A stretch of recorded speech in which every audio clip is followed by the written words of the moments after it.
कुछ बनने की, जो सपने देखे हैं उनको पूरा करने की, समाज में नया बदलाव लाने की, अपना अस्तित्व बनाने की। उमंग है कुछ नया करने की, उमंग है एक इतिहास बनाने की। नमस्कार दर्शकों, आप देख रहे हैं डीडी हिमाचल, हिमाचल के रंग दूरदर्शन के संग। मेरा नाम है मेघा शर्मा और आज के कार्यक्रम उमंग में हम आपका हार्दिक स्वागत करते हैं, अभिनंदन करते हैं। इस कार्यक्रम का अहम उद्देश्य प्रदेश में उभरती युवा शक्ति से आपको रूबरू करवाना है। इसी कड़ी में आज के हमारे कार्यक्रम का अहम विषय रहेगा छोटे सरताज, और इसी पर बातचीत करने के लिए आज हमारे साथ बेहद ही खास मेहमान मौजूद हैं। उनका नाम है राहुल। नाम तो सुना ही होगा। तो राहुल जी, बहुत बहुत स्वागत करते हैं हम आपका हमारे स्टूडियो में आने के लिए। तो सबसे पहला सवाल, आप एक सिंगर है, म्यूज़िक कंपोज़र है, तो इस जो फील्ड में होते हैं वो कई बार क्या होता है डिफरेंट नेम से काफ़ी पॉपुलर होते हैं। तो आपके फ्रेंड्स आपको किस नाम से पुकारते हैं? वैसे तो मैम मेरा नाम सबको पता ही होगा कि राहुल नेगी है। जी, राहुल। ज़्यादातर लोग भी राहुल नेगी नाम से जानते हैं, पर जो मेरे क्लोज फ्रेंड्स हैं वो मुझे नेगी जी करके बुलाते हैं। ओके। तो मैम बहुत अच्छा लगता है ना जब आपको कोई, मतलब जो मेरे क्लोज है उनको ही पता है कि नेगी जी बोलते हैं, और आज आपको पता लग रहा है मेरे थ्रू कि नेगी जी बोलते हैं। तो हम भी आपको नेगी जी कहते हैं। Yes. तो नेगी जी, थोड़ा अपने बारे में बताइए हमारे दर्शकों को। जैसे कि आप सभी को पता तो लग चुका होगा कि मेरा नाम राहुल नेगी है, और मैं रामपुर बुशहर के, मतलब हमारा एक गांव पड़ता है छोटा सा ननखड़ी, वहाँ का रहने वाला हूँ। और मैं रहता वैसे रामपुर में ही रहता हूँ, पर गांव मेरा जो है ननखड़ी में। तो मेरे कुछ रूट्स जो है वो सांगला से भी है, क्योंकि मेरे दादा वहाँ से थे। तो फिर दादा रामपुर सेटल्ड हो गए थे ननखड़ी में, तो वैसे वैसे करके फिर हमारा जो फैमिली है, मतलब आधी फैमिली किन्नौर में और आधी रामपुर में। और मैम मेरे घर में हम 4 मेंबर है, मेरी बहन, पापा, मम्मी और मैं। तो मैम इतना ही था कि मेरी छोटी सी फैमिली है और हम सारे। राहुल जी, आपके मम्मी पापा क्या करते हैं और छोटी बहन क्या करती है? मैम मेरे मम्मी पापा तो, जैसे पापा है मेरे पापा एक टैक्सी ड्राइवर है और सोशल वर्कर है। ओके। वो खनेरी हॉस्पिटल में, वहाँ पे उनका स्टैंड है, टैक्सी स्टैंड, वहाँ पे मतलब वर्क करते हैं। और मम्मी मेरे हाउसवाइफ है। मेरी छोटी सिस्टर जो है वो MMA फाइटर और बॉक्सर है। वाह। कुछ टाइम पहले उसका इंटरव्यू भी हुआ था दूरदर्शन के माध्यम से। वो आपकी छोटी बहन है, तो कभी आपको देख के इंस्पायर नहीं हुई कि म्यूजिक में कुछ किया जाए? उन्होंने एक डिफरेंट फील्ड चूज कर ली है, बॉक्सिंग। मैम एक्चुअली सबका अपना अपना जोन होता है, कंफर्ट जोन, जहाँ पे मतलब आदमी को लगता है कि मैं यहाँ पे परफेक्ट हूँ, वो उसी साइड जाना पसंद करता है। अब मेरी बहन को, मतलब छोटी बहन जो है, उसको म्यूज़िक से मतलब कोई लेना देना नहीं, उसका कोई इंटरेस्ट ही नहीं है मतलब म्यूज़िक में। जब वर्कआउट करते हैं तब वो गाने सुनते हैं, वो अलग बात है, पर वो गाने मतलब हमारे जैसे हम लोग हैं, हम पहाड़ी कल्चर को प्रमोट करते हैं या थोड़ा क्लासिकल की साइड जाना पसंद करते हैं, उनको पॉप रॉक या कुछ ऐसे ट्रांस टाइप वो ज़्यादा पसंद करते हैं।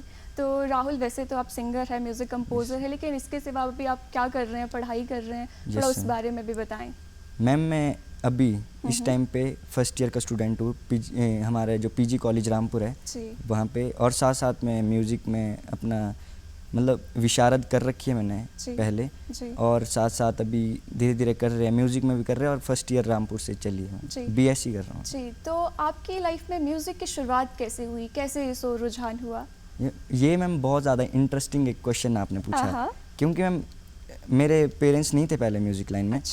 तो एक्चुअली क्या होता है कि 6th क्लास के एनुअल डे की बात है, एनुअल डे में प्राइज़ ही मिला था, और एक ही प्राइज़ मिला ज़िंदगी में पहली बार कि वो प्राइज़ भी अटेंडेंस का था, कि मैं सबसे ज़्यादा प्रेजेंट था। 100% अटेंडेंस? नहीं, 90। तो मैम उस टाइम एक हमारे हिमाचल के बहुत ज़्यादा बड़े सिंगर है रमना भारती जी, उनकी डबिंग चली थी स्टूडियो पे। तो मेरे पापा मतलब उनकी गाड़ी लेके जा रहे थे, मतलब पापा बोल रहे थे कि मेरे साथ चल पड़, मुझे बोला कि घूमने चल। तो हम स्टूडियो पहुंच गए, और स्टूडियो गए हम, वो मंडी में पड़ता है स्टूडियो में, SMS सुकेत करके लेबल है, संजय ठाकुर जी ओनर है स्टूडियो के, वहाँ पे गए। तो बातचीत हो रही थी, डबिंग चली थी। तो मैं ना एक्चुअली जैसे स्टूडियो के अंदर वाला रूम जहाँ रिकॉर्डिंग है, तो मैं बाहर से बोल रहा था कि ऐसे नहीं, ऐसे गा, शायद से ज़्यादा अच्छा लगेगा। तो थोड़ी देर मतलब मैं शायद से बच्चा था, मैं बोल ही जा रहा था, मैं चुप ही नहीं हो रहा था। तो उनको लगा कि ये क्यों बोल रहा है, तो उन्होंने बोला कि अगर तुझ में वो टैलेंट है कि तू गा सकता है, तो अंदर जा, बैठ, मतलब तू भी गा ले गाना, फिर हम देखते हैं। और उनकी बात सुनी और हम गए, एक गाना गाया, पापा ने ही गाना बताया कि ये गाना गा ले। मैंने गा लिया और आ गया। फिर उन्होंने आउटपुट जब उसका निकाला, जी। फिर उन्होंने अपने गांव में प्ले किया, मैरिजेज में कभी मतलब लाइव परफॉर्मेंस में ज़्यादा जी। प्ले किया, तो रिस्पॉन्स इतना अच्छा आया कि अरे उन्होंने एडवाइस किया कि एक एल्बम करते हैं। और जी। वहाँ तो से राहुल, उस start टाइम आप इतने छोटे बच्चे थे, तो क्या आप पहले से सीख रहे थे म्यूजिक कहीं? जैसे आपने पहले बताया फैमिली में से तो कोई है नहीं Yes, ma'am. इस साइड, तो फिर आप कहीं सीख रहे थे, सीखा है आपने? एक्चुअली मैम म्यूज़िक हमारी फैमिली में कोई भी नहीं, मतलब हम गाने भी बहुत कम सुना करते थे उस टाइम पे, अरे क्योंकि मतलब शौक था ही नहीं ना मैम, इंटरेस्ट ही नहीं था। जब तक इंटरेस्ट नहीं होगा तब तक कुछ करेंगे नहीं। ओके। पर इंटरेस्ट मुझे लगता है कि वो शायद से बचपन से था। इसके पीछे भी मैम एक छोटी सी स्टोरी है। जो मेरे पापा है ना मैम, उनके लिंक्स जो मतलब थोड़े थे। जी। मेरे पापा एक आवाज़ पहाड़ोरी शो आया था मैम, जी, एक जी, जी, हिमाचल का बहुत बड़ा शो था वो, बिल्कुल, बिल्कुल। डॉक्टर कपिल शर्मा जी उसके मतलब जजेस वगैरह वो थे। जी। तो मेरे पापा उसमें मतलब सचिव थे, मतलब उस शो के। जी। तो फिर उनके साथ काम करने के बाद उन्हें बालकृष्ण पाठक सर मिले, और बालकृष्ण पाठक सर के साथ मिलके उन्होंने एक गाना लिखा था। ओके। वो गाना मेरे नाना के घर में लिखा, और मैं उस टाइम बहुत छोटा हुआ करता था, मतलब अच्छा। मैं चल नहीं पाता था, मतलब धुंधला धुंधला मतलब याद है, फोटोज़ भी है घर पे। ओके। तो उन्होंने इतना एक पियानो था वो छोटा सा, उसको मैं प्ले करता था, मतलब प्ले भी मतलब खेलता था उसके साथ। जिस छोटे बच्चे खेलते yes, रहते हैं, गाना बना था मैम आई लोड़ी तू लवी रे मिले, बहुत ज़्यादा हिट सॉन्ग Yes, है, काफी famous बच्चे था। से लेके यस मैम Yes, बहुत सबने yes. सुना है। तो मैम फिर धीरे धीरे ना जब बड़े बड़े होते रहे तो उनको रोज़ देखते थे कि पापा और ये अंकल करते क्या है। अब गाने एक्चुअली पहले स्टूडियो भी मतलब बहुत रेयर हुआ करते थे ना, रामपुर में एक स्टूडियो हुआ करता था पूरे शिमला इलाके में, सुरेंद्र नेगी जी का, जहाँ पे मैं भी काम करता हूँ। जी। तो वही एक स्टूडियो हुआ करता था, तो मतलब ज़्यादा कोई स्कोप भी नहीं थे, तो वहाँ से मतलब लगता था कि मतलब मुझे भी करना चाहिए। रुझान आया Yes, मतलब आपको। जब 6th में ले गया फिर तो लगा कि यही बेस्ट है। अच्छा, तो आपकी फर्स्ट एल्बम कब रिलीज हुई? आप 6th स्टैंडर्ड में ही थे तब? कितने Yes, फिर ma'am. साल के थे आप? Actually, थोड़ा ma'am, बताएं उस बारे में हमारे दर्शकों को। मैं 14 साल का था, हाँ। पहला एल्बम हमारा रिलीज़ होने वाला था, वीडियो कंप्लीट थी। Okay. एक्चुअली ना पहले चैनल्स के भी बहुत ज़्यादा मतलब प्रॉब्लम्स आती थी। पहले हमने किसी दूसरे चैनल पे डाला था, फिर वहाँ से हटाया कुछ रीजंस की वजह से। ओह। वो भी उन लोगों ने खुद हटाया, अब नाम नहीं लूँगा किसने हटाया, Okay, क्योंकि अब तो हम उनसे बहुत आगे निकल गए जी, हैं। जी, जी। तो वो लोग ऐसे थे कि वो नहीं चाहते थे। जी। उसके बाद दूसरे चैनल पे डाला, जी। वहाँ से भी डिलीट किया। जी। फिर SMS निरसू एक यूट्यूब चैनल, वो भी बहुत बड़ा यूट्यूब चैनल था, उस पे डाला, तो उस पे वो अभी तक है, उसमें भी वो 2 साल के बाद डाला। जी। लेकिन मैम 2014 में मेरा रिलीज़ हो गया था तो फर्स्ट। किस तरह का रिस्पांस मिला? थोड़ा बताएं उसके बारे में कुछ। रिस्पॉन्स तो मैम अनएक्सपेक्टेड था। एक तो मतलब छोटा सा था मैं, ज़्यादा मुझे पता नहीं था, मैं ही बस इतना सोचता था कि जो मेरे से करा रहे हैं ज़बरदस्ती करा रहे हैं। अच्छा। गाना तो मैं गाता था अपने शौक से, ओके। पर मैम वो वीडियो में थोड़ा ना कंफर्टेबल नहीं होते थे हम। ओके। तो जैसे ही फर्स्ट एल्बम का रिस्पॉन्स आया, शोज़ मिले, मतलब फ़ोन आते थे कि आपका बेटा इतना अच्छा गाता है, कुछ अफवाहें भी फैली। अच्छा। मेरे पापा के सामने ही कुछ लोग मतलब थोड़ी सी इधर उधर की बातें मिक्स Okay. करके बोल रहे थे। ओके। तो मैम रिस्पॉन्स इतना अच्छा था कि मतलब गांव के सारे लोग बोलते थे कि मतलब वाह। ये राहुल ने किया। बहुत खूब। तो राहुल, आज ये मंच भी है, मौका भी है, दस्तूर Yes, भी है। ma'am. मैं चाहती हूँ जो 14 साल के इस छोटे से बच्चे राहुल ने वो फर्स्ट एल्बम में अपनी आवाज़ दी थी, गाना गाया था, Yes, तो आज कुछ गुनगुना दीजिए हमारे दर्शकों जैसे हम के 2 लिए लाइनें उस मैं फर्स्ट एल्बम का। उसकी मैम 2 लाइनें थी जो बहुत ज़्यादा ही हिट हुई थी। ओके। आगे तागे चले डोल माँ मैडमा, पाछ चला कॉलेज सारा तेरे सो, कॉलेज सारा गे डोल माँ मैडमा, पाछ चला कॉलेज सारा तेरे सो। बहुत खूब, बहुत ये था। खूब। राहुल, आप सिंगर के साथ म्यूजिक कंपोजर भी है, Yes, और ma'am. कॉम्पोजिशन अपने आप में बहुत बड़ी बात है। Yes, तो ma'am. छोटी सी उम्र में आप ये सारी चीज़ें कैसे कर लेते हैं, और कॉम्पोजिशन किस तरह से की जाती Yes, है, वो ma'am. इंस्पिरेशन कहाँ से मिलती है आपको? मैं आपको छोटी सी बात बताता हूँ। अभी पिछले नहीं 2 दिन पहले की बात है। मैंने फ़ोन ओपन किया ना, फ़ोन में एक मेल आई थी, Okay. और उसमें कॉपीराइट स्ट्राइक थी। और मैं मतलब थोड़ा सा परेशान हो गया कि कॉपीराइट स्ट्राइक, और मैम कॉम्पोजिशन मेरी, सॉन्ग मेरा, लिरिक्स मेरे, म्यूज़िक मेरा, गाना भी बहुत ज़्यादा हिट है। मैं गाना पहले आपको अपने वाला सुनाता ना, जी। 2 लाइनें सुनाता उसकी। Please. वो गाना था मैम ऐसा, तेरे मेरे प्यारो रे चर्चे, हाँ प्यार रे चर्चे हाँ लागे बजारो दी लागे बजारो दी जी गे पुन में जी गे पुन में जी लोगेरी बणियो जी लोगेरी बणियो जी। अरे और मैम बहुत सुंदर। स्ट्राइक देने वाले थे, उनका नाम भी राहुल है। ओके। कुल्लू के बहुत बड़े सिंगर है वो, वैसे मतलब जानते उतने नहीं पर मेरे लिए बहुत बड़े सिंगर है। अच्छा। उनकी एक कॉम्पोजिशन है, उनकी कॉम्पोजिशन कुछ इस प्रकार की थी। उनकी कॉम्पोजिशन थी जा बेजुरिए जा बेजुरिए जा जीने री तू कसमो निभा, बस। और उन्होंने स्ट्राइक दे दी। मैं खुद परेशान, मतलब आज की डेट में सेम कॉम्पोजिशन बनती है, नॉर्मल सी बात है, क्योंकि कुछ अपने अपना टेस्ट होता है। मैं हूँ मैं थोड़ा सा मेलोडी कैरी करके चलता हूँ कि लोगों को, मेरी ऑडियंस जो है वो इसीलिए मुझे सुनती है क्योंकि थोड़ा सा हल्की सी मेलोडी भी रखनी ज़रूरी है। अब उन्होंने किस चीज़ का कॉपीराइट स्ट्राइक दी वो पता नहीं है, और मैम उनका गाना मेरे बाद आया। पर कॉम्पोजिशन बनाना हिमाचल में टास्क है। आप एक गाना गा रहे हो ना मैम, वो सेम सही सेम, लगता है। यस, और ऊपर से राइट। हिमाचल की एक बहुत मतलब जो थोड़ी सी सेम चीज़ है ना, ओके।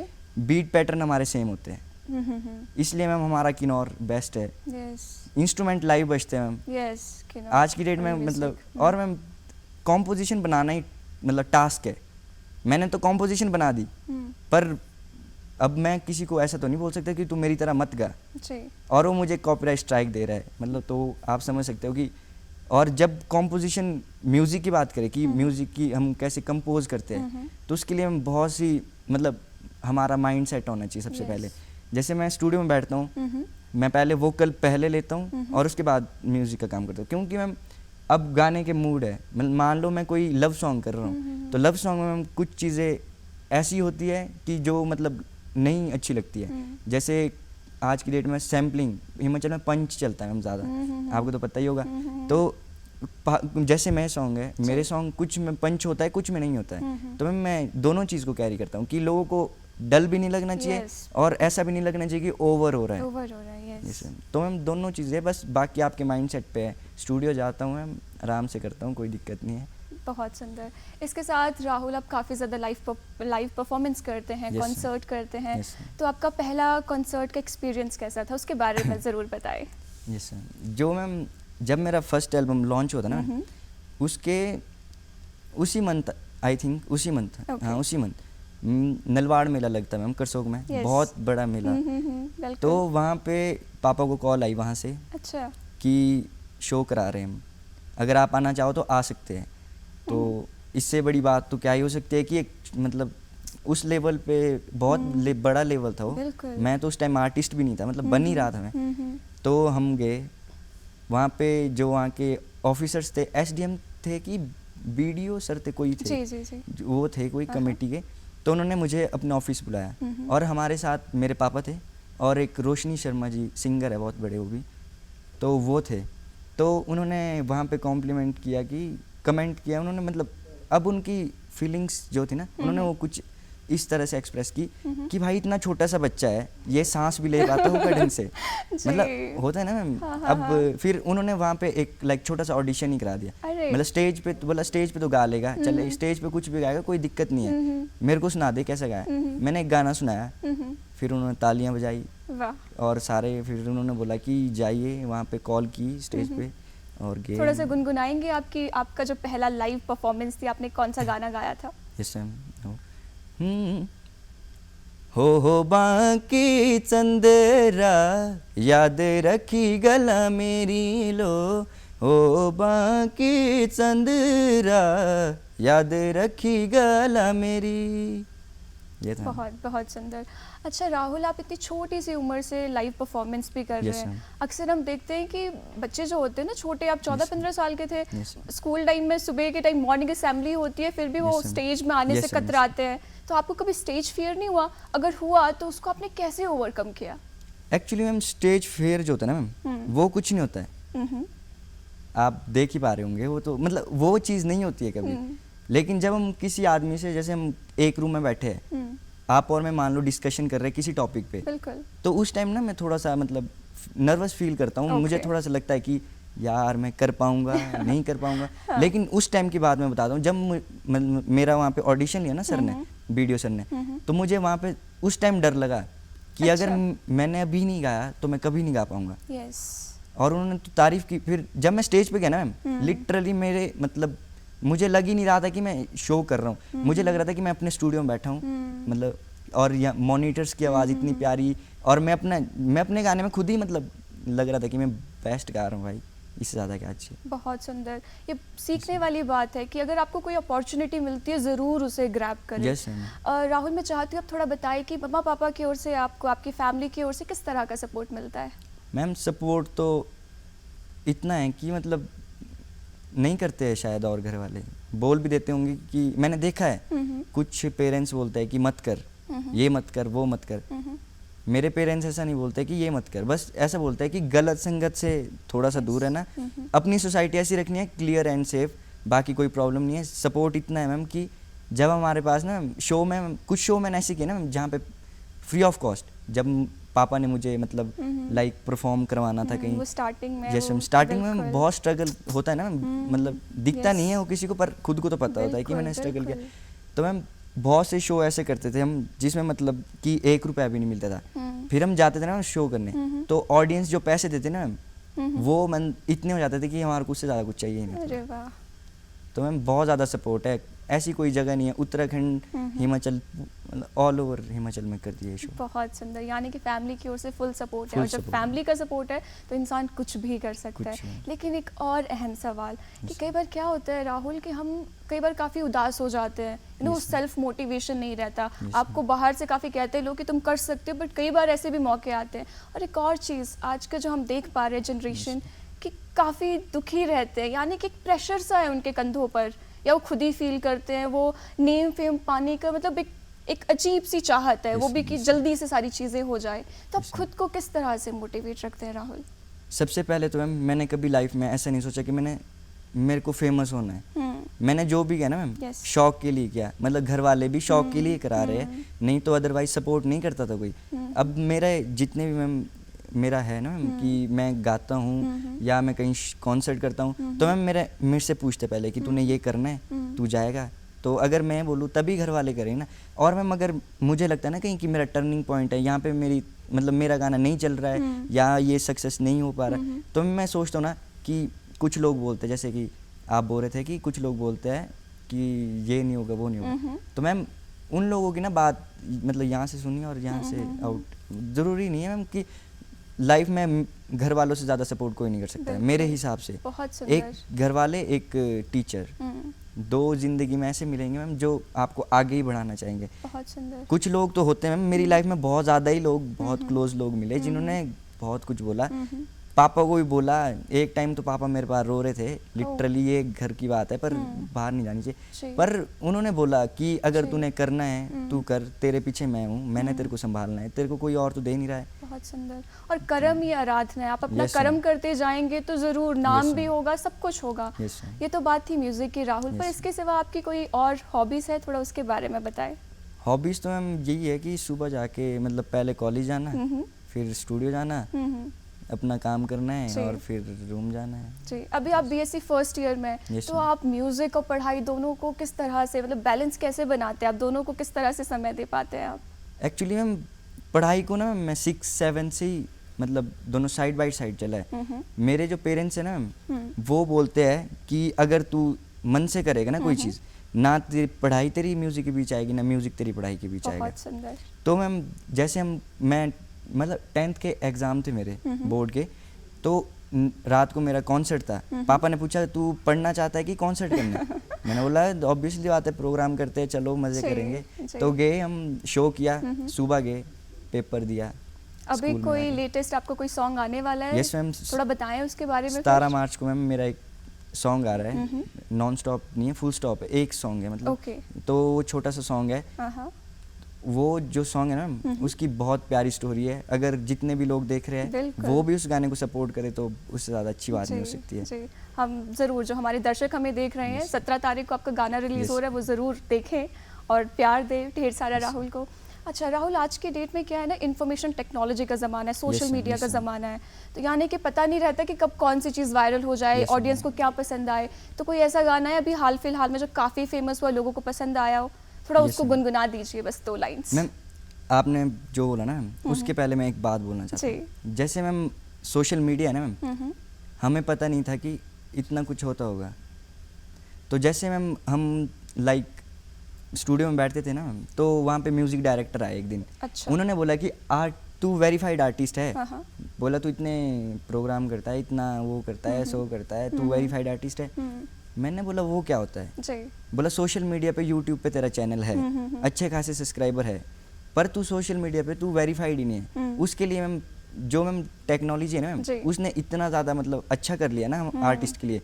एक पर्टिकुलर आर्टिस्ट मतलब हर चीज़ पे कर सकता है। जी, आप जाते जाते कोई संदेश देना चाहेंगे आज अपनी ऑडियंस को कुछ? मैम मैं जाते जाते यही जी। अपनी ऑडियंस को बोलना चाहूँगा कि जैसे कि जी। आप सभी को पता है हिमाचल में बहुत ज़्यादा मतलब नशे का मतलब बढ़ चढ़ के हो रहा है। तो मैं चाहता हूँ कि नशा जो जितना हो सके उतना जी। कम करें और जी। अपने सोसाइटी को। और थैंक्स करना चाहेंगे इतना प्यार सपोर्ट देने के लिए यस आपको। मैम, बिल्कुल सभी का धन्यवाद। जी। आपका भी मैम, सब स्पेशली सभी का जितने नहीं, लोग नहीं, देख रहे हैं। धन्यवाद राहुल, थैंक यू सो धन्यवाद। मच। आज आप हमारे स्टूडियो में आए, बहुत अच्छा लगा आपसे Okay. बात करके।